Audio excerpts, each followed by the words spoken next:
An Illinois Democratic Congressman Brad Schneider, who represents Chicago's northern suburbs. So, Congressman, what are you learning about the immigration enforcement operation that is reportedly underway right now in Chicago? What's the scope, and is this just the beginning? Thanks, Jake. The fact is, we don't know. This administration isn't telling anybody anything about this other than what they put out on social media. They haven't talked to the governor. They haven't talked to the mayor of Chicago. They're not reaching out to the congressional delegation. What we've read is they announced this Midway Blitz to target, and if they're targeting hardened criminals, they're targeting people who are dangerous to the community. Our communities will work together with the administration to get people who are a threat off our streets. But what they've been doing in other cities, they've been targeting families, even young kids, American citizens have been deported. That's not what we need. So we're very concerned about what the administration is doing. I'd much rather they came up with an Operation Safe Neighborhoods than an operation to scare people and terrify them. So when ICE launched the Chicago operation, they said they were doing so in honor of Katie Abraham, who they say was killed in a drunk driving accident caused by a criminal illegal alien in Illinois this year. Her parents talked about it in the Department of Homeland Security video, in which the mom said, "It's our understanding that he, the drunk driver, was deported in 2016, and then, as her husband stated, he came back using a fake alias." Why do these people who break these laws, who are not U.S. citizens, deserve due process? Because, again, Katie got nothing. Katie got death. The dad says, we want to build a country on migrants, probably not the guy you want to stand behind, unquote.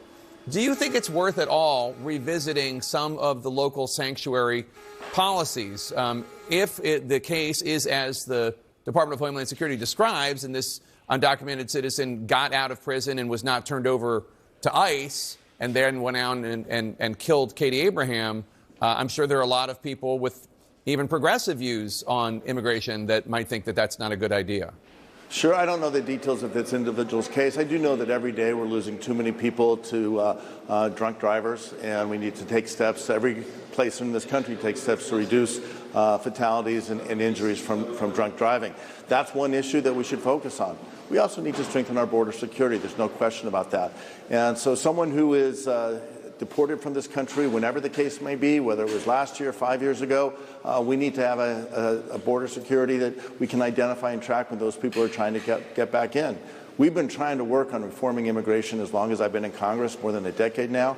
We need to find a path to fix our broken immigration system, to fix our broken asylum system, and make sure that we have smart, strong border security.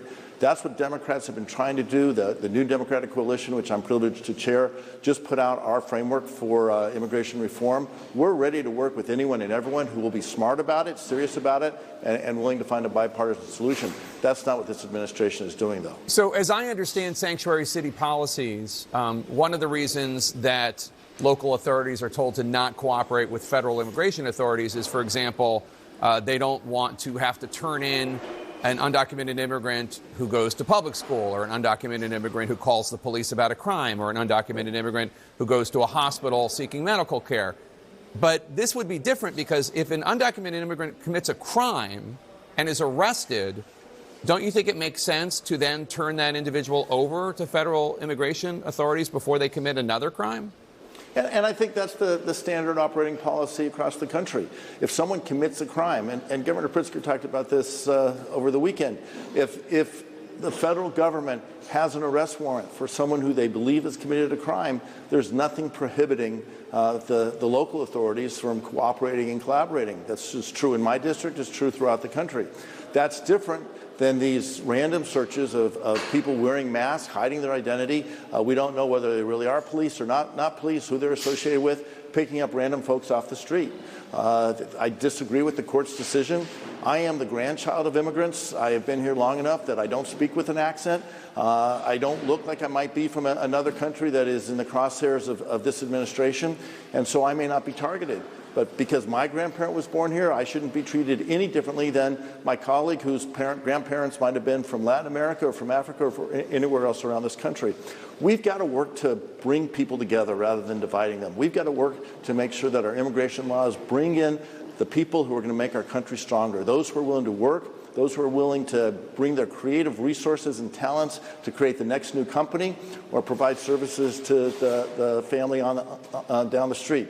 We are a country of immigrants. We should be proud of that tradition, proud of our history, and we shouldn't be trying to divide people as this president and his administration are trying to do. Democratic Congressman Brad Schneider of Illinois, thanks so much for your time.